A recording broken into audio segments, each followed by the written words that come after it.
Okay guys, good morning. तो आज हमारा दूसरा वीडियो है एडिटोरियल और करंट अफेयर्स के लिए। तो आज की तो ये 7 अगस्त का मैंने लाया है आज के लिए, आपके लिए, है ना। तो एक एक करके न्यूज़ देखते हैं, क्या उसका सार है, क्या चीज़ इम्पोर्टेंट है, क्या चीज़ हमें पता होनी चाहिए। ठीक है। पहली जो यहाँ एक न्यूज़ है, top board Indian chess has crossed an inflection point with a young crop of players. ये आर्टिकल में ज़्यादा कुछ तो है नहीं। बेसिकली एक चेस प्लेयर है जिनका नाम है डी गुकेश, 17 साल के हैं। उन्होंने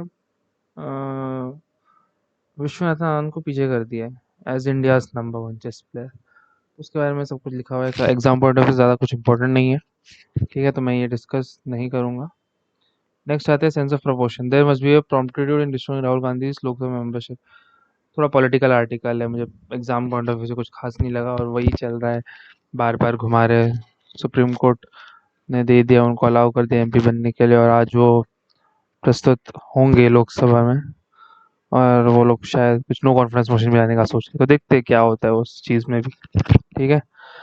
ये आर्टिकल रिलेटिवली अच्छा है, तो मैं ये लाइन बाय लाइन आपके साथ पढ़ूंगा, ठीक है, और मैं एक्सप्लेन भी करूंगा कि क्या चल रहा है करके इस आर्टिकल में, है ना। तो क्या लिखा है देखिए, द कंट्रोवर्शियल जन विश्वास act 2022 which was recently enacted into law by parliament has been touted by government as a landmark piece of legislation aimed at improving ease of doing business in India by either decriminalizing or making compoundable offenses cross 42 legislation। तो कुछ ease of doing business से related है, जन विश्वास act 2022, ठीक है। The fine print which has received little media attention is that while the legislation has mostly replaced criminal imprisonment with penalties, it has transferred the power to impose these monetary penalties from the judiciary to the bureaucracy. For example, Jan Vishwas Act amends the Environmental Protection Act 1986 and Air Prevention and Control of Pollution Act 1981 to replace the imprisonment as a punishment for certain offences with penalties of up to 15 lakh rupees that can be imposed by designated bureaucrats, joint secretaries.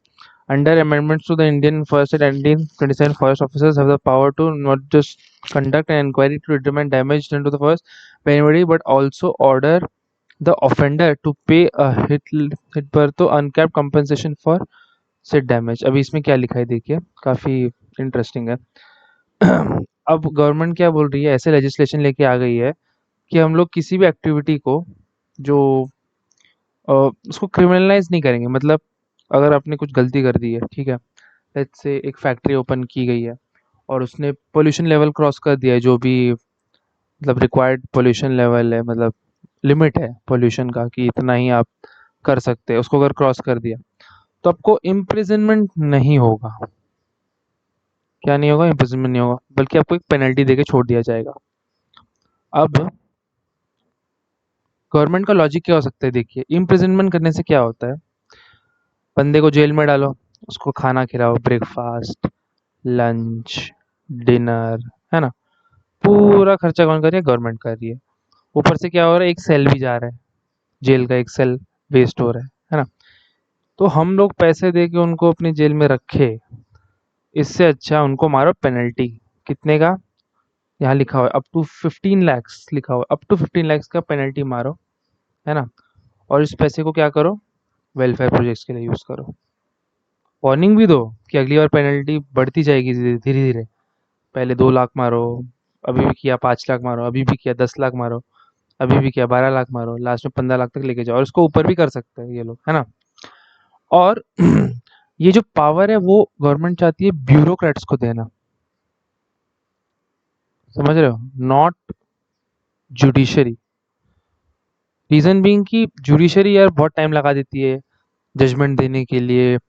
यहाँ से एक lawyer आएगा, वहां से lawyer आएगा, लंबा चलता रहेगा, लास्ट में जेल हो जाएगी। तो ये सब, एक तो ऑलरेडी इतने सारे केसेस फाइल्ड अप है हमारे कंट्री में, है ना, हमारे जो जुडिशरी में, कोर्ट्स में, ऊपर से ये सब चीज़ें वायलेशन। इससे अच्छा गवर्नमेंट ने क्या सोचा, ब्यूरोक्रेट्स को इन्वॉल्व करो, इन्वेस्टिगेशन करो, देखो क्या डैमेज हुआ है, और मार दो पेनल्टी, और उस पेनल्टी को यूज़ करो आगे के प्रोजेक्ट्स के लिए। काफ़ी काफ़ी मतलब स्मार्ट सोच है मेरे हिसाब से, है ना? अब क्या हुआ है देखिए, गिवन द हाँ, given the regularity with which India incorporates complaints about tax terrorism, there is surprisingly no opposition to giving the bureaucracy the power to be both prosecutor and judge while imposing penalties and ordering the payment of compensation. The larger question is whether giving bureaucracy rather than the courts the power not just educate a factual dispute but also penalize or order compensation goes against the constitutional scheme of separation of powers. ठीक है, important है separation of powers. आपको पता है कि separation of powers क्या होता है? तीन हमारे पिलर्स है जो डेमोक्रेसी के, लेजिस्लेशन और क्या है, एग्जीक्यूटिव और जुडिशरी। ये तीन पिलर्स है ना? लेजिस्लेशन रूल्स बनाते हैं, एग्जीक्यूटिव रूल्स एग्जीक्यूट करते हैं, और जुडिशरी देखते हैं कि रूल्स ठीक से एग्जीक्यूट हो रहे हैं कि नहीं हो रहा विद इन द कॉन्स्टिट्यूशन जो भी लिखा हुआ है, मेंशन किया गया। तो यहाँ पे जो हमारे प्रशांत सर है वो कह रहे हैं कि मतलब लोगों को एतराज़ ही नहीं है कि कोर्ट से ये छीनने जा रहे हैं ये पावर, है ना? हालाँकि मुझे लगता है कि मेरा पर्सनल व्यू है कि गवर्नमेंट अच्छा कर रही है जो ये सोच रही है, क्योंकि कोर्ट्स का मैंने आपको बताया बहुत लंबा प्रोसेस रहता है और फिर बहुत इफ्स एंड बट्स, लास्ट में जेल वेल, मतलब ठीक है यार, बहुत लंबा होता है। इससे अच्छे ब्यूरोक्रेट्स सोचे।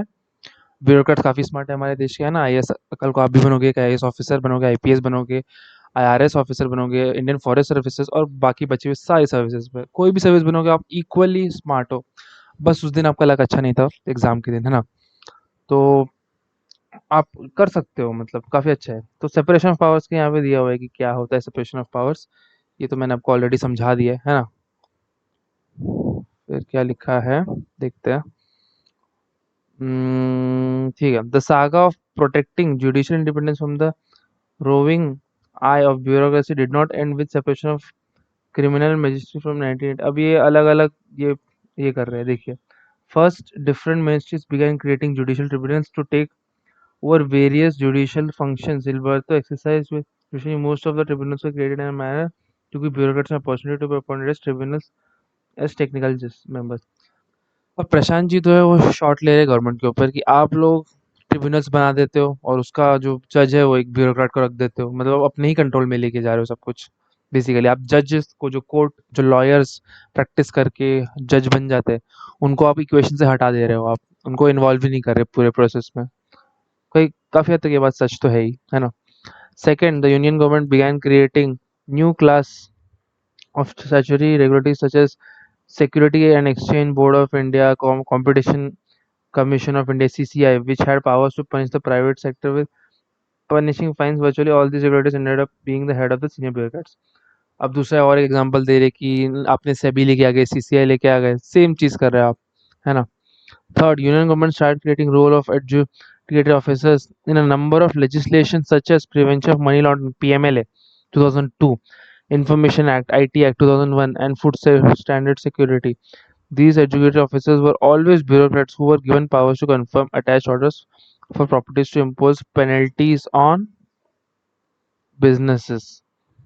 वही है, मतलब गुस्सा है सर कि ऐसा कर दिया ये लोग ने, जुडिशरी को साइडलाइन करने का ट्राई कर रहे हैं government.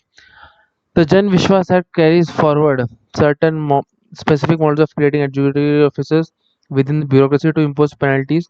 Of the three categories discussed, the constitutionality of tribunals such as National Tax Tribunal and some regularities such as CCI has been challenged before the court over concerns of the executive encroaching upon the judicial powers. The question essentially comes down to definition of judicial function. Since the Supreme Court is very clear that judicial function can be discharged only by an independent judiciary authority not under control of the executive, so is the imposition of penalty a judicial function। देखिए, सच कहूँ तो अब वही कर रहे हैं कि जो मैंने आपको यहाँ समझा दिया है ना? इतने की ही चीज़ें अभी गोल-गोल घुमा के आगे बढ़ाई जा रही है ना? तो ठीक है, आर्टिकल अच्छा है, आप एक बार खुद से भी पढ़ लीजिए, मैंने तो आपको समझा ही दिया, यहाँ पे भी सेम चीज़ लिखी होगी, है ना? I am very sure. तो मेन सार आपको यही समझना है कि अब एग्ज़ाम में क्या क्वेश्चन आ सकते हैं, देखिए मैं आपको एक एक बार करके दिखाता हूँ, है ना? तो आपको और भी अच्छा क्लैरिटी मिलेगी कि एग्ज़ाम में क्या हो सकता है करके। तो एग्ज़ाम में भी वो लोग क्वेश्चन डाल सकते हैं कि आजकल जो गवर्नमेंट है वो ऐसा कर रही है कि जुडिशरी की पावर को कम कर रही है ना? जो जुडिशरी है उसकी पावर को कम किया जा रहा है। तो क्या ये सही है? तो आप सोचिए, आप यही पॉइंट लिख सकते हो जैसे मैंने आपको बताया कि जुडिशरी के पास पेंडिंग केसेस है ना? पेंडिंग केसेस है, कॉस्ट बहुत लगता है और अगर कन्विक्ट हो भी गए तो फिर जेल में डालना के बाद सारा खर्चा गवर्नमेंट को उठाना पड़ता है और ये ओवरऑल मतलब सेल का खर्चा और उनका मेंटेनेंस का डॉक्टर सब सब कुछ गवर्नमेंट को उठाना पड़ता है। इससे अच्छा है अगर वो लोग इतना पैसा उनके पास है ही तो पेनल्टी मारो सीधा सीधा और फिर उस पेनल्टी को यूज़ करो अलग अलग प्रोजेक्ट्स में जो लोगों के लिए भलाई के लिए है ना। तो ये एक तरीका है देखने का, आप ऐसा सोच सकते हैं, है ना? मैं आपकी थिंकिंग इवॉल्व करने की कोशिश कर रहा हूँ, जितना हो सके कि आप खुद भी कोई भी आर्टिकल पढ़े तो फटक से सोचते हैं कि हाँ, ये भी किया जा सकता है। इसीलिए मैं आपके साथ ही पढ़ता हूँ, ये मैं पहली बार ही पढ़ता हूँ, है ना? ओके। अब करंट अफेयर्स देख लेते हैं, एडिटोरियल तो देख लिया, ज़्यादा कुछ है नहीं मेरे ख्याल से। Is India sugar surplus leading to a crisis? अच्छा, एक सेकंड। ओके, ठीक है, आज का एडिटोरियल मेरे ख्याल से इतना ही था, है ना? 2 एडिटोरियल ऊपर थे, खास नहीं थे। एक एडिटोरियल अच्छा था, प्रोसिक्यूटर वाला। बाकी न्यूज़ तो काफ़ी कुछ है। ठीक है, चलो फिर, थैंक यू, है ना? आज के लिए इतना काफ़ी है। आप एडिटोरियल पे फ़ोकस कीजिए और मैं हाँ, और एक बात है, मैं अभी पॉलिटिकल साइंस का भी कुछ लेक्चर्स लेके आने वाला हूँ, तो बताइए आपको अगर पसंद आए तो, है ना? मैं डालूँगा थोड़े टाइम में। Thank you so much. स ठीक है, सब्सक्राइब कीजिए मेरे चैनल को, हो सके तो। Thank you for support.